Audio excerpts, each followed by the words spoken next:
tout d'un coup, maman était physiquement là et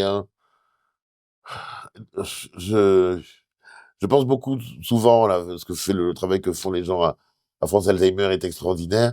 C'est une maladie qui a l'air, bon alors avant peut-être on disait les gens perdaient la tête et cetera, Ouais, les gens ne mettaient pas des mots ou des noms de maladies sur les symptômes des gens. Mais je le souhaite à personne, que ce soit un conjoint, sa mère, son père, ouais. ou son frère.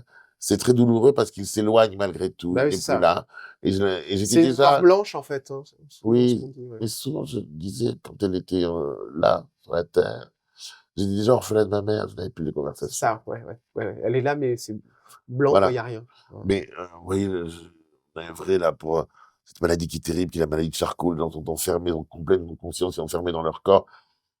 Tout ça, la maladie quelle qu'elle soit, c'est toujours une catastrophe et toujours beaucoup de compassion pour tous ceux qui font face. Certains fuient, beaucoup de gens fuient, notamment les pères quand les enfants sont malades, Ouais. mais c'est difficile de faire face. Est-ce que le départ, de Raphaël vous a rapproché d'Esther, hein, votre maman, de sang?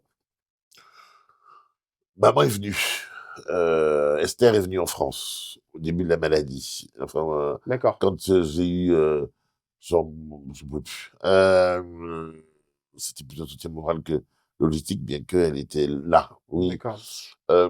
Mais on s'est jamais vraiment éloigné. Il y a quelques kilomètres, et la vie qui éloigne et notre vie, elle est curieuse, étonnante, mais elle ne peut que nous rapprocher. De ce que nous avons vécu tous les 2 quand j'avais, entre 0 et 5 ans, heu, avec Esther, même si je le dis à vous et pas à elle, c'était trop tard.